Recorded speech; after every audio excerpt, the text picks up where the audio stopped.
All right, my peeps, welcome back to the Bet Vetted channel. I'm Al, your host. Today we're going to go over the MLB games for September 7th, 2023. I know it's been a few days since I last put out a video, especially the MLB video, but we got ourselves a nice short slate, get the time to do it, putting it out, and I got some good bets for you today. As always, show the kids some love, subscribe to the channel. I know you guys missed me, all four of you that are subscribed to the channel, which is half my friends and family. But if you're inclined to do so, please hit that subscribe button. Really, deeply appreciate it. Smash that thumbs up and hit that little bell. Get notified when I release another video, which I'm going to be putting out an NFL video and a college football video as well. At least going over 5 to 10 college football games and the whole slate of NFL games, including the game tonight.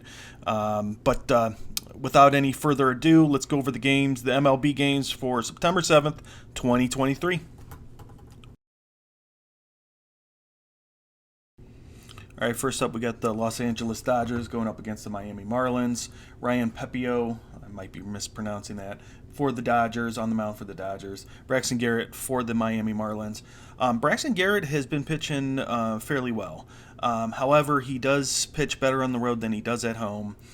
His last few starts, I believe he gave up 1 run his last start, 3 runs in each of the last 2. Ryan Pepio, he's a 26-year-old right-handed pitcher. Doesn't have a lot of innings this year. In the innings he has pitched, he's looked really well. So the Los Angeles Dodgers are not as good of a left-handed hitting team than they are against right-handed pitching, but there's no way in hell I'm going to pick the Dodgers to get swept in this series against the Marlins. With that being said, I'm going to go with the Dodgers. I think that they're going to be pissed off from last 2 games. Their team that it can always win a game, and I think they will win this game. And I think you're getting a pretty good price based on their performance in the last 2 games. So this isn't taking anything away from the Miami Marlins. I just don't see the Dodgers getting swept, and I think you could pick up the Dodgers here on a good price. So I'm going to take the Dodgers on the money line.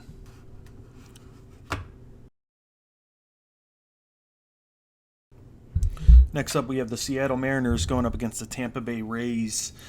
2 teams that have been really, really good this year, especially Tampa Bay Rays towards the beginning of the year, Seattle Mariners towards the end of the year here. So I would say the Mariners are the hotter team right now, even as the Rays started off with one of the best records maybe ever, certainly in the last 10 years.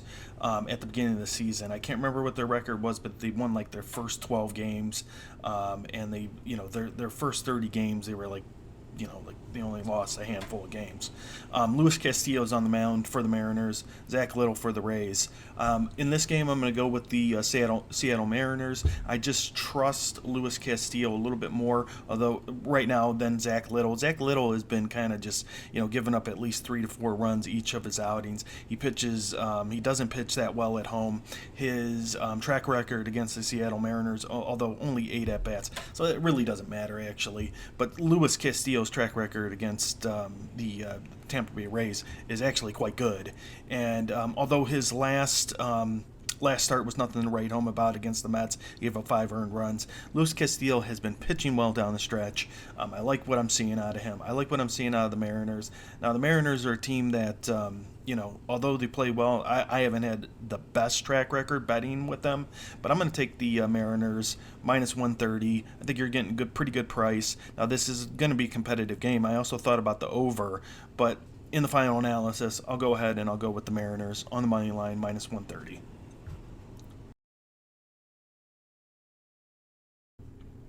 Next up, it's the Detroit Tigers going up against the New York Yankees. I like the Yankees in this game on the money line. It's not one of my favorite games. I got a 2 out of 5 star pick, and the reason for that being because this is really a toss-up game. And in those type of games, usually you want to go for the underdog, which would be Detroit in this case. Eduardo Rodriguez is on the mound for the Tigers. Carlos Rodon for the Yankees. Rodon has been injured most of the year. When he came back, he did not pitch well. However, over his last 3 to 4 starts, he has gotten it together. Now, when Rodon gets into trouble, it's when he's given up the long ball.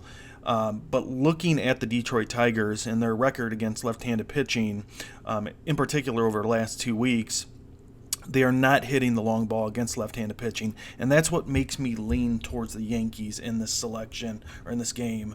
Eduardo Rodriguez, when he gets into trouble, it's when he's giving up walks, and that's something that the Yankees will do. They will be patient at the mound, and they will take walks as they come. So while I look at this game as kind of a toss-up, I lean towards the Yankees just because I think Rodon is probably pitching a little bit better than Eduardo Rodriguez, and that's no disrespect to Rodriguez. He's had a good, solid season. So, both of these teams have decent bullpens. Obviously, the Yankees have the better bullpen. So I did kind of look at the under because although over the last month, the Yankees have been really hot against left-handed pitching, that's what they hit well against is left-handed pitching relative to right-handed pitching. But over the last 2 weeks, they've cooled down. They haven't been hitting well. In fact, if you look at BABIP, these are the two lowest ranked teams as measured by BABIP in the major leagues. What that means is these are the Yankees are dependent on the home run ball. Now, Eduardo Rodriguez does not give up a lot of home runs, but maybe that could be the difference in this game. Detroit's not hitting any home runs. The Yankees, that's how they're scoring runs is by the long ball.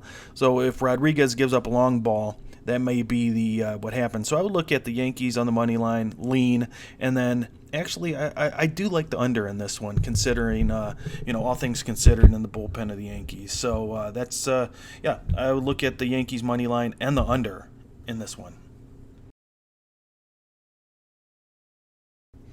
Next up, it's the St. Louis Cardinals going up against the Atlanta Braves. Adam Wainwright on the mound for the Cardinals. Max Fried for the Braves. Poor Adam Wainwright. I mean, this guy, it's really time for him to hang up the cleats. He's been getting crushed this year. And that's nothing to say anything bad about his career. He's had a great career. It's just come time for him to probably hang it up. He hasn't had a good year at all. Max Fried, on the other hand, he's been injured for most of the year. He came back. He's pitched, fairly well, and he's pitched better on the road than he is at home. So looking at that, I still think he's going to have a good game. St. Louis has not been hitting left-handed pitching all that well over the last month or so. And looking at this game, obviously, I think the Braves are going to take this one. I think this is going to be a game where they probably lead all the way through. I would go with the Braves. I would go with the Braves on the run line, but instead of going against the Braves minus 1.5, let's take it up to minus 2.5, have them win by 3 runs. You're still not getting plus money for that. It's going to be minus 110 on DraftKings. So while it's not my favorite bet, and I'd probably stick away from this game altogether. That's about the best we can do on this one. So Braves run line minus 2.5. I'm picking this as either a 1 to 2 star out of 5 star pick. It's just there's not a lot of value on this one because of the matchup. Next up on the slate, it's the Arizona Diamondbacks going up against the Chicago Cubs. Ryan Nelson on the mound for the Diamondbacks and Javier Assad for the Cubs. I'm going to go with the Cubs on the money line. Not my favorite pick, not my least favorite pick. Kind of in the middle there. I'm going to give it 3 stars out of 5. I'm going with the Cubs because I believe in Javier Assad a little bit more than I do Ryan Nelson. I also believe in the Cubs as a team more than I believe in the Arizona Diamondbacks. At this point, the Cubs have won 4 in a row, and the Diamondbacks are 4-6 in their last 10. It kind of seemed like the Diamondbacks were percolating a little bit there, but they've kind of fallen back to earth. So with that being said, both teams are hitting just about average, a little bit above average, and just a tiny bit above average against right-handed pitching. The Cubs have the better bullpen. I'm going to go with the Cubs and go with them on the money line. The only reason I don't like this pick a little bit more is because of the price. You're not getting a great price with the Cubs, although it's not the worst either. It's not like you're getting Atlanta Braves money here, but Cubs on the money line, and that's my pick on this one.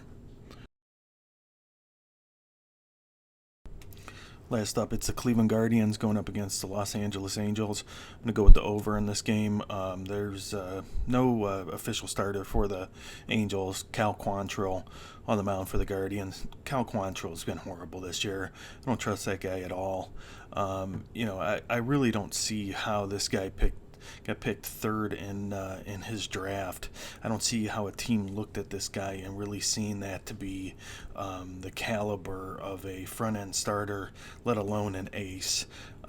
He's a fourth starter, fifth starter at best. He doesn't have really good stuff.